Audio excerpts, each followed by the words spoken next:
Nesse vídeo eu vou falar tudo o que você precisa saber ao investir em renda fixa. Ah, mas Ramiro, que bobagem, a taxa de juros está muito baixa, nem tenho que saber nada sobre renda fixa, nem investir em renda fixa.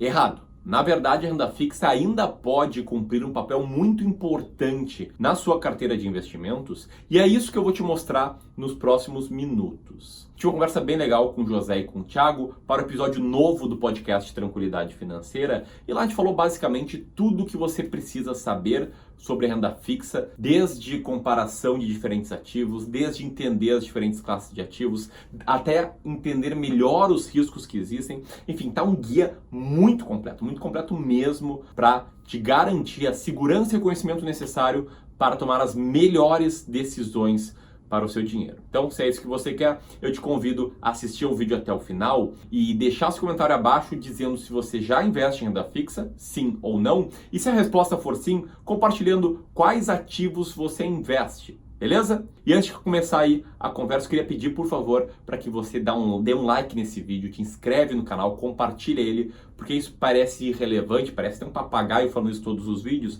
mas isso é um sinal para o YouTube de que esse vídeo merece chegar a mais e mais pessoas. E se você fizer isso, você vai estar ajudando aí todo mundo aqui da equipe. Tamo junto? Então, bom proveito desse episódio que ficou fantástico. Pega uma caneta, um papel e bora pro vídeo. Tchau, tchau!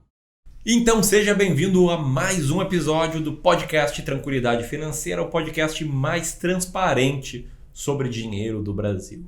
Inventei essa agora, tá? Mas meu nome é Ramiro e eu tô aqui com o Thiago e com o José. Agora não deixa eles nem se apresentarem mais, porque eu quero falar muito hoje. Não, eu tô brincando de novo, a gente tá fazendo uma coisa bem descontraída aqui, uma tarde muito bacana de gravações. E antes de passar a bola para eles introduzirem o assunto, quero lembrar que você pode participar do podcast Tranquilidade Financeira clicando no primeiro link que vai estar aqui na descrição do episódio. E aí você vai ter acesso a um formulário em que você preenche lá e manda as suas dores, o que você quer saber. E muitas vezes a gente se pauta, a gente cria o conteúdo com base na própria dúvida, nas próprias orientações da nossa audiência. Dito isso, passa a bola aí pro Thiago, pro José, para a gente começar o episódio de hoje. Então, hoje a gente vai falar sobre a segurança da renda fixa. A gente sabe que a gente tem risco, tem que olhar o emissor, tem que ver que taxa paga, tem que ver qual que é o vencimento do ativo, tem que ver qual que é a liquidez do ativo. E todo mundo sempre fala que renda fixa é um negócio muito fácil de investir, mas a gente sabe que um investimento bem feito não é tão fácil assim. E que tu precisa sim fazer um trabalho bem feito na hora de investir em renda fixa. Para quem ainda não viu, a gente já tem um episódio falando sobre a escada da renda fixa aqui no nosso próprio podcast. O episódio ficou muito bom, acho muito legal. Mas hoje o assunto é outro. Como que eu, pessoa física, vou conseguir comparar diferentes ativos de renda fixa? Boa, legal, José. Vamos lá, vamos falar sobre comparação de ativos de renda fixa. Sempre a gente começa pensando que a comparação ela é meramente uma comparação de rentabilidade, o que está errado, né? Vai muito além de comparar a rentabilidade, tá? Primeiro ponto, você tem que comparar tipo de ativo. E a gente tem... Boa. Deixa eu te interromper. Isso era uma... Mas o que é isso? Isso era uma pergunta que a gente ia fazer, né? Quais são as classes de ativos, Ramiro? Até para, de repente, te ajudar. Ó, agora eu te interrompo. Não era das classes que eu ia falar, na verdade. Então desculpa. Tipos de ativos, eu tava querendo um grande raciocínio que é para dividir, acho que basicamente 3 tipos de ativos principais, tá? Os ativos emitidos pelo Tesouro Nacional, os títulos públicos, os ativos emitidos por um emissor privado com garantia do FGC e os ativos emitidos por emissor privado sem garantia do FGC. Tá? Primeiro ponto é isso, porque a gente tem que sempre entender o risco que a gente está correndo no sentido de risco de crédito, que é um risco que só existe na renda fixa e é um risco que se exercer, se o problema acontecer, você perde todo o seu dinheiro muito praticamente, tá? Dependendo de onde você está investindo. O que é o risco de crédito? Renda fixa é uma relação entre empréstimo, tá? Você, investidor, empresta o dinheiro para uma instituição em troca de juros, tá? E esse emissor do ativo que está devendo dinheiro para você, ele tem que honrar um compromisso. Quando a gente fala dos títulos públicos, a gente fala que o risco é soberano, que o risco é o Tesouro Nacional dar um calote na dívida interna, algo que nunca aconteceu. Por isso a gente entende que não há risco de crédito em títulos públicos. Depois a gente vai para o segundo grupo, que é crédito privado, que significa que o emissor é uma empresa privada, tá? Não pode ser um banco, pode ser uma sociedade anônima qualquer, enfim, né? Um emissor privado, não é um emissor público, com garantia do Fundo Garantidor de Crédito. O Fundo Garantidor de Crédito, como o nome diz, é um fundo, é uma quantia monetária, tá? Criada, né, por esse mecanismo, o Fundo Garantidor de Crédito, que todos os bancos que emitem títulos protegidos pela FGC, como CDB, RDB, até mesmo a própria caderneta de poupança, LCI, LCA, eles contribuem com um percentual percentual, acho que, se eu não me engano, Da rentabilidade? Não, acho que é do patrimônio ou do valor emprestado, mas enfim, um pequeno percentual contribui para o FGC, que nada mais é do que uma quantia, né? Acho que 40 e tantos bi de reais investido em título público. E o que faz o FGC? Ele, como o nome diz, garantidor de crédito, ele ressarce o investidor que teria perdas financeiras se a empresa que ele emprestou dinheiro quebra. Tu lembra de algum caso, Ramiro? De cabeça não, eu posso procurar aqui mais recentemente quais foram os casos aí de ativos garantidos pelo FGC, quando que o FGC atuou nas últimas vezes, tá? Talvez, acho que o Banco Santos mais recentemente, não tenho certeza, vou puxar a lista aqui se eu conseguir, né, das últimas vezes que o FGC acabou tendo que ressarcir os investidores. Mas a lógica é, um banco emitiu uma CDB, você investiu, o banco quebrou, você vai ser ressarcido na média em 90 dias, tá? Não é obrigatório seja 90 dias, às vezes demora um pouco mais, às vezes um pouco menos. Se o dinheiro ficar parado entre o dia da liquidação, entre o dia que foi decretada a liquidação do banco ou da financeira que você emprestou dinheiro, então tem esse problema, ele fica parado por esse tempo, mas depois você recebe o seu dinheiro lá de volta, desde que você tenha investido, desde que o valor que você tenha investido, que é o seu patrimônio mais juros do investimento, seja inferior a 250 mil reais. E sim, desde que você também não tenha sido ressarcido em mais de R$1 milhão nos últimos 4 anos. Então tem essa regra aí também, que é tipo uma multa, né? Cada vez que você é ressarcido, sei lá, um banco quebrou, você foi ressarcido em R$200 mil. Beleza, você perdeu R$200 mil de crédito ao longo de 4 anos. É como se fosse ponto na carteira, tá? Sim. Então se você exercer mais R$800 mil, ou seja, mais 4 empresas quebraram e você tinha R$200 mil em cada uma, na quinta, dentro desses 4 anos, você perdeu. Seria uma punição por tu ser um mau investidor? Mais ou menos. Eles fizeram isso para coibir aquele grande, enorme investidor que pegava 50 instituições financeiras e colocava R$200 mil em cada. Então falou, olha, tu acabou tendo 50 instituições financeiras, se der um quebra-quebra aí, se 5 quebrarem ao longo de 4 anos... A gente não garante mais. Então, o que a gente faz aqui, né, na gestão de carteira? A gente é muito conservador. A gente não investe mais de R$1 milhão de cada cliente em ativos de crédito privado. Mas beleza, tem título público, risco zero, risco soberano. Se o governo federal não pagar a dívida interna, a situação seria uma situação análoga à da Venezuela atualmente. E não é assim, investir em títulos públicos deu ruim, deveria ter investido em ações. Não, vai ser tudo uma merda. Tá? Se quebrar o título público, quebra tudo. Né? Quebra tudo, quebra banco, quebra todo o sistema financeiro, quebra o país, tá? Então, realmente, não tem risco, e se esse risco acontecer, bye, né? Não vai ter nem esse podcast mais, a gente tá sem dinheiro aqui para produzir episódio. Então, é o menos arriscado, um meio termo, tá? Porque o FGC é uma instituição privada. Se der um quebra-quebra muito bizarro, ele pode ter problema de... Isso é uma linguagem bem do investidor, né? Se der um quebra-quebra muito... Não, o FGC, ele tá bem colocado, tá? Ele sempre ressarciu muito bem, sempre funcionou muito bem. Ele realmente deixaria de funcionar numa crise muito severa, num quebra-quebra forte assim de bancos. E, Ramiro, só para fechar, Thiago, tem o terceiro ponto, que são os ativos de crédito privado sem garantia do FGC. Então você tem que estar muito ciente no que você está investindo, como é que você está comparando, tá, a rentabilidade, a começar pelo emissor. Por quê? Título público tem menos risco, vai ter menos retorno. Título garantido pelo FGC tem um risco um pouquinho maior, tá? Mas em tese você vai conseguir um retorno um pouquinho maior também. E título não protegido, né? Claro, dado as demais condições normais, vai ter uma rentabilidade também um pouquinho maior pelo risco que você está assumindo. Então eu posso simplificar que de todas as classes assim, de renda fixa, aquelas que não são protegidas pelo FGC naturalmente são as mais arriscadas? Sim, são as mais arriscadas porque se você errar, se tem algum problema com a empresa emissora, a empresa não honrar seu compromisso, você não vai ver esse dinheiro mais. Sim. Assim. Ou vai ter uma repactuação da dívida e você vai ver muito menos do que você investiu. Né? Sim. Vai, sei lá, investir o valor de face 1, vai resgatar 0,3, enfim, vai ter uma perda significativa. E somado a isso, então, é de forma mais ou menos similar à renda variável. Quanto maior o risco, a tendência é ser maior o retorno. Perfeito. Quanto maior o risco, maior o retorno. Mas assim, aqui já abro um parênteses, tá? Pego a bola aí que foi levantada. Se você quer correr risco, a parte de risco da sua carteira, invista em renda variável. Porque o retorno vai ser maior também no longo prazo. Não vai conseguir um retorno numa carteira de debêntures maior do que renda variável em horizontes de 15, 20 anos. Tá? E da parte renda fixa, na minha opinião, tá? Eu sou realmente o cara pró, beleza, vai investir em renda fixa, coloca ali alguns títulos garantidos pelo FGC, dependendo dos seus objetivos financeiros e do prazo deles, e título público também.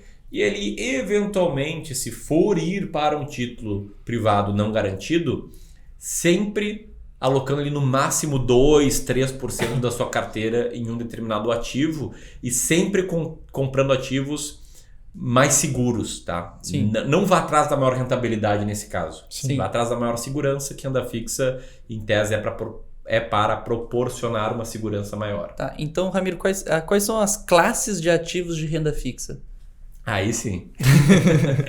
São 3 classes, tá? A gente divide aqui de acordo com a rentabilidade contratada, né, com o investidor. Então, a rentabilidade ela pode ser pós-fixada. O que significa isso? Que você vai saber quando o seu título rendeu posteriormente, porque essa rentabilidade ela vai mudar com o tempo e vai mudar porque esses ativos, essa rentabilidade atrelada ou ao CDI ou à taxa Selic, Tá. que é a taxa básica de juros, os dois andam lado a lado, tá? É praticamente igual um e outro. Então, por exemplo, investir num CDB que rende 120% do CDI ao longo de 3 anos. Eu sei quanto eu vou resgatar daqui a 3 anos? Se eu investir, sei lá, 100 mil reais? Não sei. Porque hoje que eu fiz esse investimento, vou pegar assim, o cara que investiu 3 anos atrás.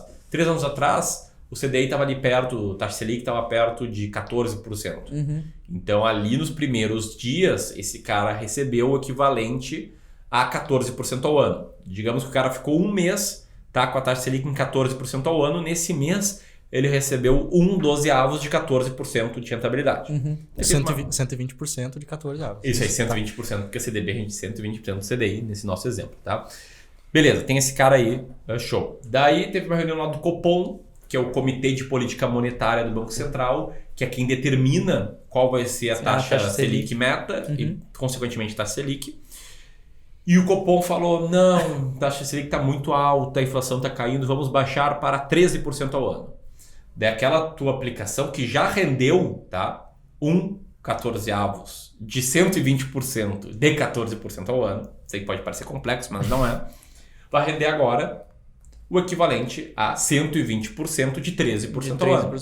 E assim foi indo, tá? Até hoje aqui, na época da gravação do podcast, vai ter reunião do Copom antes da publicação desse podcast, mas a taxa básica de juros está ali na faixa de 5% ao ano, mais ou menos, tá? Vou falar na faixa de...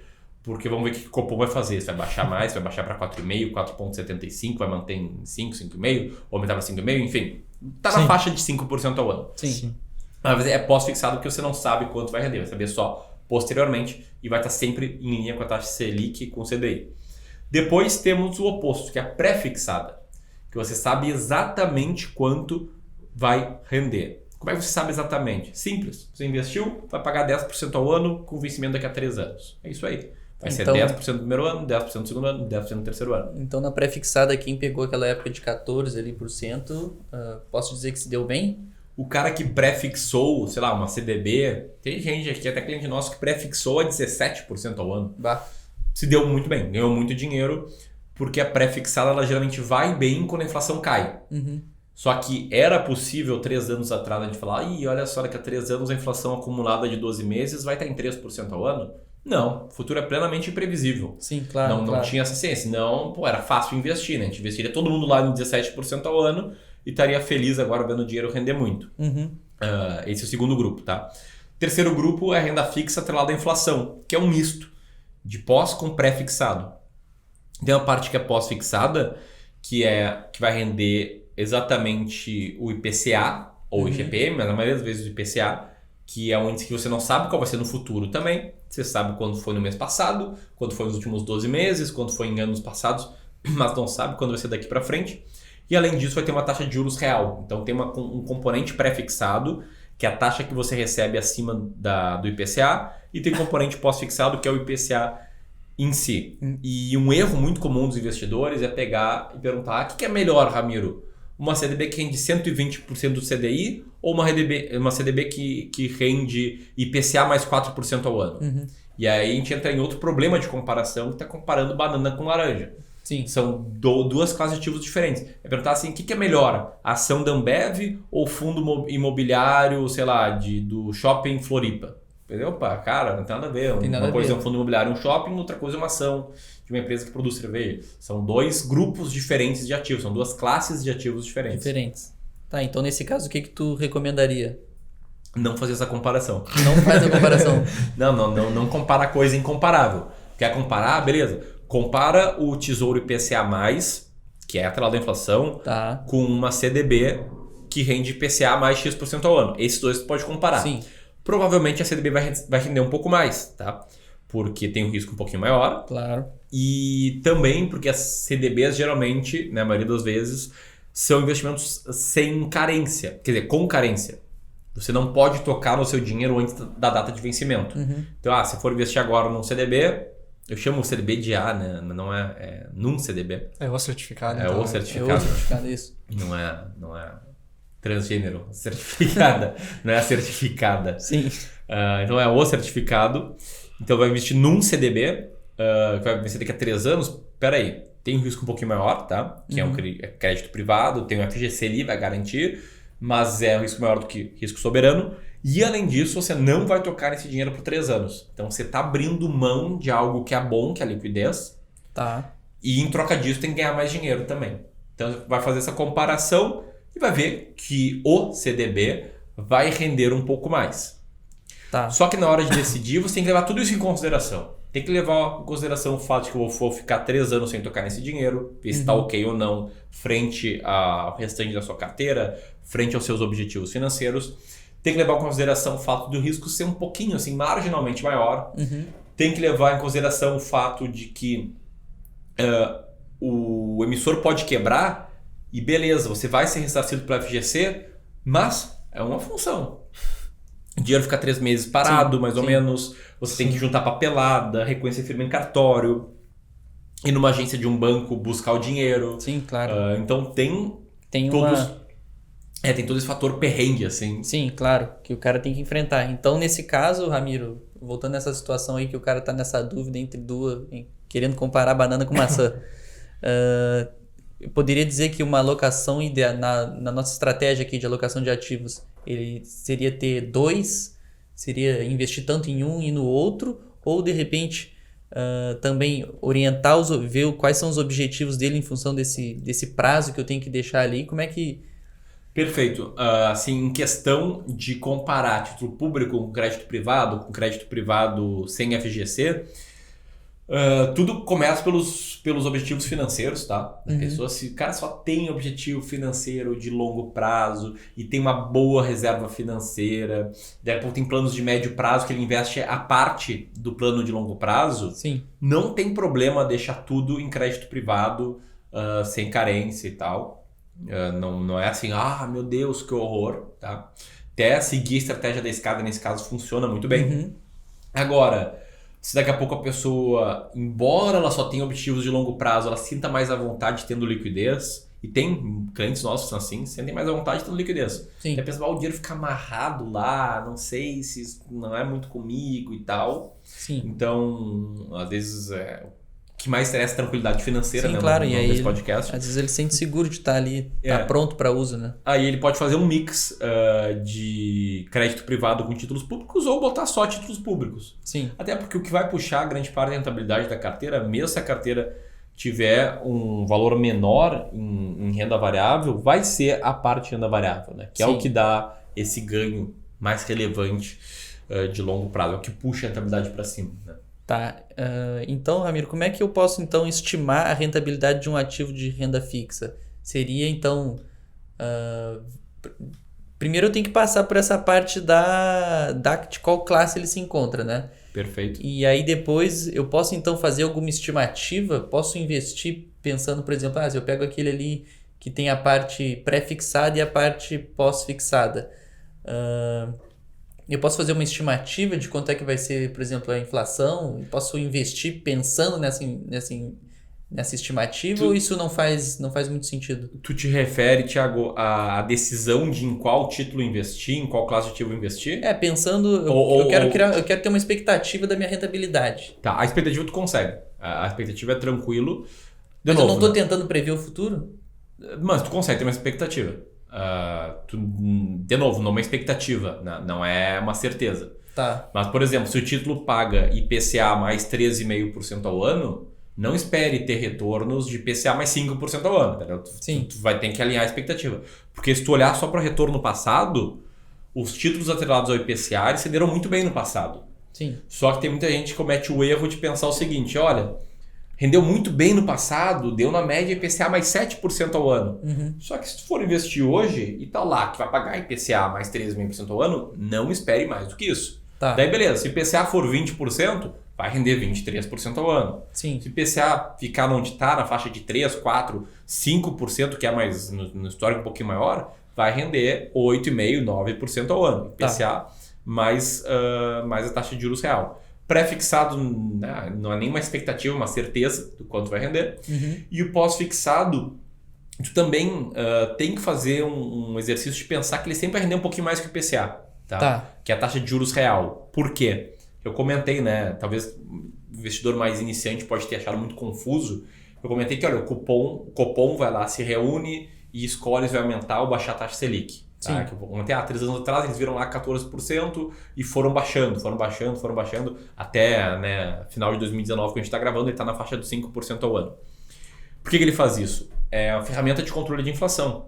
Tá. Uhum. Então eles sempre andam meio juntos, inflação e taxa básica de juros. Sim, perfeito. Então, anos 90, quando começou o real, ali entre 94 e 99, para conter a inflação... Taxa Selic lá nas alturas, 20% ao ano, chegou a ter 30% ao ano, bizarro. Era o país dos rentistas, né? Muito acima da inflação. Depois, mais recentemente, quando estava em 14% ao ano, não estava à toa. Estava porque a inflação, IPCA acumulado de 12 meses, chegou a passar de 11% em determinado momento. Uhum. Fechou 2015 a 10,7% da inflação naquele ano. Então a taxa Selic tem que estar lá em cima mesmo para coibir a inflação. Como é que ela coíbe? Se ela está alta... Os investidores colocam dinheiro nela, tiram dinheiro do dia a dia, baixa a inflação. Conforme a inflação foi se mantendo baixa, eles foram baixando a taxa Selic. Então hoje está na faixa dos 5%, daqui a pouco alguém está nos ouvindo em 2022 e não está nem perto disso, está em 5% porque a inflação acumulada está em 3%. Então tu sabe, vai render sempre um pouquinho mais que a inflação. Sim. Talvez algo entre 1% e 3% ao ano a mais que a inflação, mas nunca vai ser mais do que isso. Se a inflação estourar para 10% ao ano, a taxa Selic vai subir de novo para 14% ao ano, com certeza. Então, é uma estimativa, né, que não passa por olhar para o retorno passado. Passa muito mais para entender o que esperar. Sim. E aí você percebe que, eu não vou enriquecer assim. Né? Sim. Ou eu acumulo muito dinheiro e eu vou conseguir muito bem, graças à renda fixa, né? Preservar esse dinheiro, ter uma taxa de juros ali de 2,5% ao ano acima da inflação, e daí eu tenho que acumular muito dinheiro, né, para viver de renda. Sim. Ou eu aprendo sobre a alocação de ativos e começo a investir em renda variável e ainda assim talvez também tenha que acumular muito dinheiro, dependendo do prazo para a conquista da tua independência financeira. Mas não tem muito mistério. Sim, e aí diminui um pouco, né? Sim. A partir do momento que tu investe em renda variável. Exatamente. Mas então, Ramiro, digamos que eu tenha já uma carteira de investimentos lá na corretora, que eu mantenho, mas eu por conta do salário que eu recebo, da empresa que eu trabalho, eu deixei um dinheirinho lá no banco e o meu gerente me ligou me recomendando uma CDB 85% do CDI. Tá bom isso ou tem coisa melhor por aí? É difícil achar coisa pior, tá? Pra responder de jeito mais descontraído. É muito ruim mesmo. Assim, CDI é a taxa livre de risco, tá?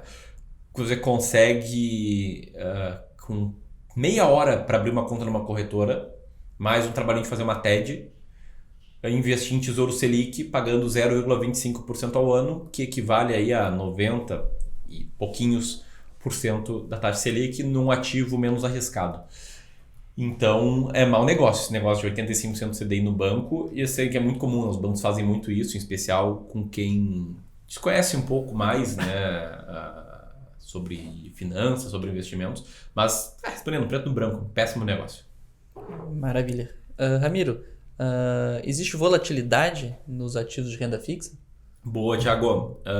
Claro, existe sim nos ativos que têm liquidez no mercado secundário, tá? Só para explicar, né, para quem não sabe, volatilidade é o zigue e o zague, é a oscilação de preços, tá?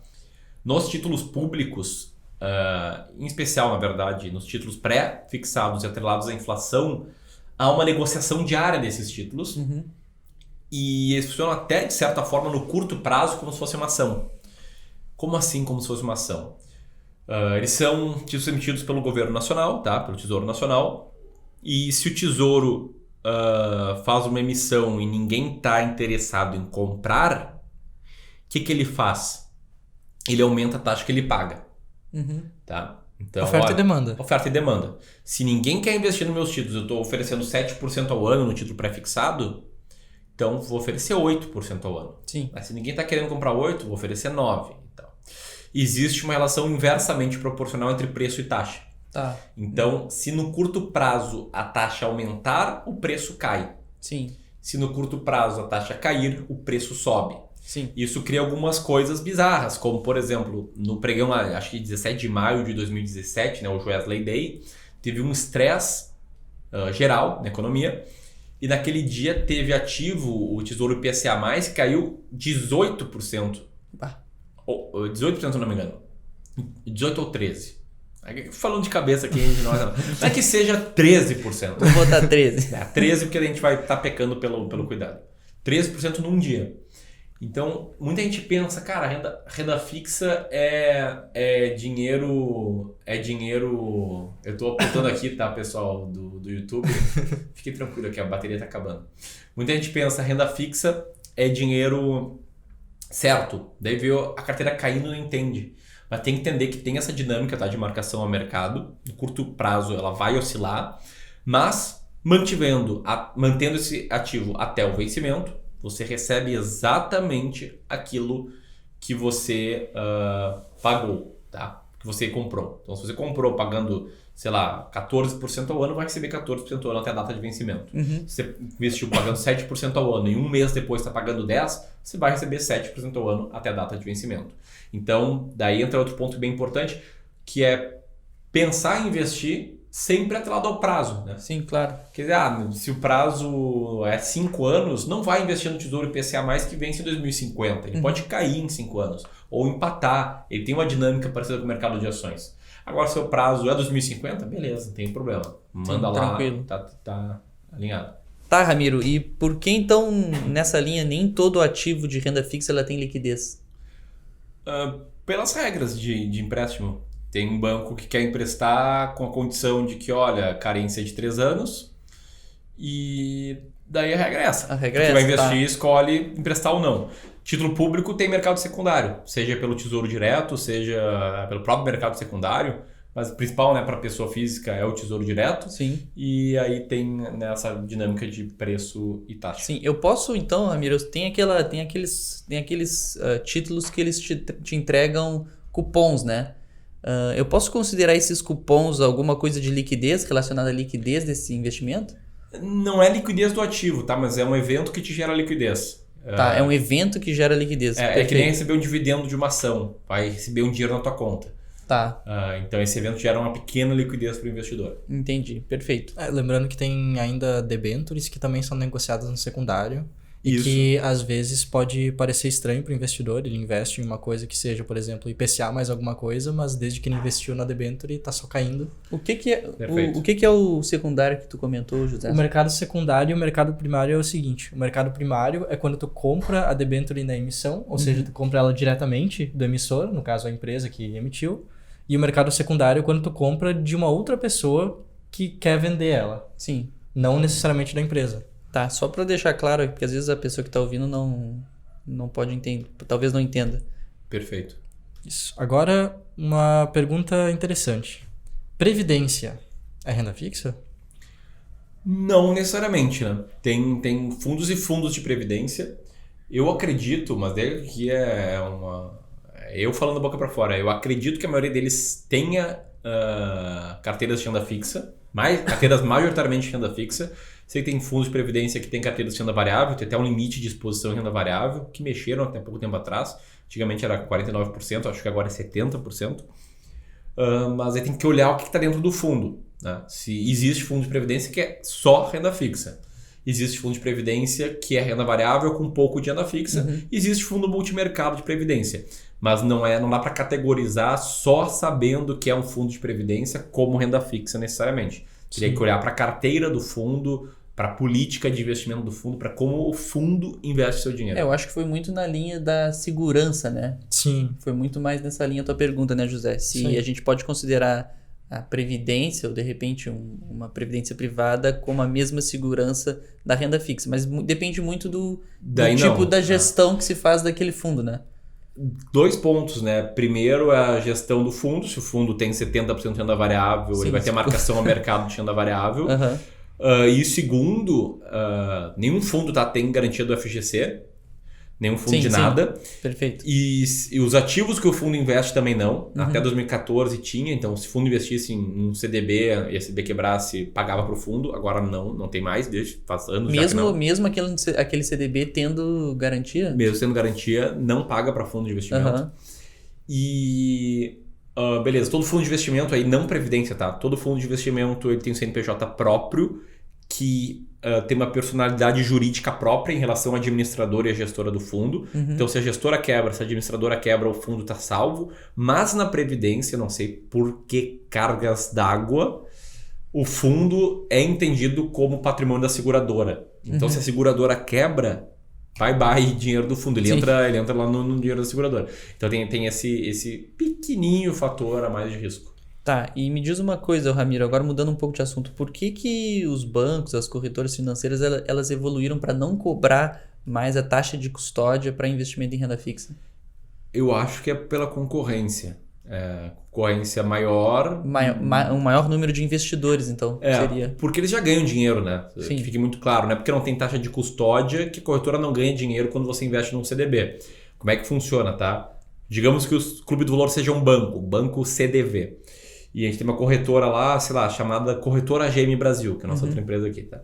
E a gente fala, AGM Brasil, vocês têm muitos clientes cadastrados na sua corretora. Sim. E eu sou um banco que quero emitir um CDB. Vamos fazer o seguinte, eu te vendo o CDB e te pago 125% do CDI para vencimento de 3 anos. Tu distribui para os teus clientes? E a corretora fala, claro, seu banco, distribui sim. E vai lá e distribui pagando uma taxa um pouco menor, que é o spread. Sei lá, pagando 120% do CDI. Quer dizer, você investiu a 120% do CDI, a corretora recebeu 125%, te repassa 120%. Sim. Não é nada imoral, nada ilegal. É a forma com que elas são justamente remuneradas por proporcionar ao investidor, né, uma plataforma para que ele possa escolher vários diferentes CDBs. Só que muito investidor acha que não tem custo. A corretora aqui é uma ONG que está me ajudando a investir sem custo. Tem sim, custo embutido, tá? Mas também um custo justo, não é algo que a gente ache errado, nem pouco. Claro, claro. Falando um pouco sobre custos também, o quão relevante é a cobrança ou não do imposto de renda para os ativos de renda fixa? Porque a gente sabe que CDB, Tesouro Direto, segue a tabelinha da renda fixa. Isso. Só que a gente tem outros ativos como LCI e LCA que são isentos de imposto. Ser Perfeito. um ativo isento é sempre melhor ou... Boa, é ótima pergunta, porque também é outro mito do mercado, né? Que o ativo isento é melhor. Ah, não, eu vou investir. Isso eu já falei várias vezes, né? Com leitores, até familiares. Não, eu investi em LCI que não tem imposto de renda. Mas quanto é que tá pagando? Ah, tá pagando 70% do CDI. Eu disse, não, então peraí, ó. Tá rendendo, tipo, o equivalente a um CDB, pagaria mais ou menos 95% do CDI, 100%, dependendo do prazo, tá? Quer dizer que tu prefere uma LCI que renda 90% do CDI do que um CDB que renda 115%? Quer dizer, que mesmo o líquido de imposto vai render mais? E as pessoas pensam, não, mas é que não paga imposto. Não, beleza, tô falando, mesmo líquido de imposto vai render mais. Ah, Sim. não, mas não sei. Mas o imposto ele incide nesse caso sobre a rentabilidade. Sim, Tá. sempre Então rentabilidade. não faz sentido, né? Não. Quando tu coloca o número na frente do número... Tem que comparar o que sobra no teu bolso. A Né? não ser que tu tenha uma birra por pagar imposto, né? Mas daí, tem gente que tem. Tem gente que tem, imposto é roubo, eu odeio o Estado e tal. Mas é burrice. Sim. Né? É o seu dinheiro, você que está perdendo dinheiro. Mas o ponto é, quando tem um ativo isento contra um não isento, em nenhum momento, até aqui não tinha falado disso, e acho que um ponto muito relevante que o José trouxe, tem que comparar, de novo, banana com banana. Tem que ver quanto rende o ativo não isento líquido de imposto de renda. Sim. Né? O que sobra depois do pagamento de imposto de renda sobre o lucro, né, auferido com essa aplicação. Sim, perfeito. E me diz uma coisa, Ramiro, quando eu tenho, por exemplo, eu estou fazendo esse investimento aí, esse conjunto de investimentos aí em renda fixa que a gente está conversando, e um deles ali é coberto pelo FGC. Se o FGC quebrou, não, desculpa, se o meu título, se esse título, por exemplo, o CDB, me deu calote, né? O FGC, ele supre até naquela faixa, né, 250 mil, Isso. e no caso ele recorre então a totalidade dos fundos, né? Isso que tu já tinha explicado isso um pouco antes, mas eu acho que não ficou muito claro. Como é que se compõe o FGC? A quem o FGC recorre quando ele... A ele mesmo, tá? O FGC, ele tem seus fundos, tem seu dinheiro em caixa. Todas as instituições que estão no FGC e todo mundo que emite CDB está no FGC, tem que contribuir lá com percentual anual. E o FGC tem lá muitos bi em fundos, tá? Tá tudo no site do FGC, essas informações. Até vale a pena para o investidor ficar mais tranquilo, quiser saber mais sobre essa garantia, entrar no site do FGC. Por acaso eu estou, né, colando aqui com ele aberto agora. E lá tem um monte de estatísticas, publicações, o quanto eles têm para pagar, etc. Eu até peguei aqui, tá? A última vez que ele teve que atuar foi com a liquidação da Domus Companhia Hipotecária em junho de 2018, tá?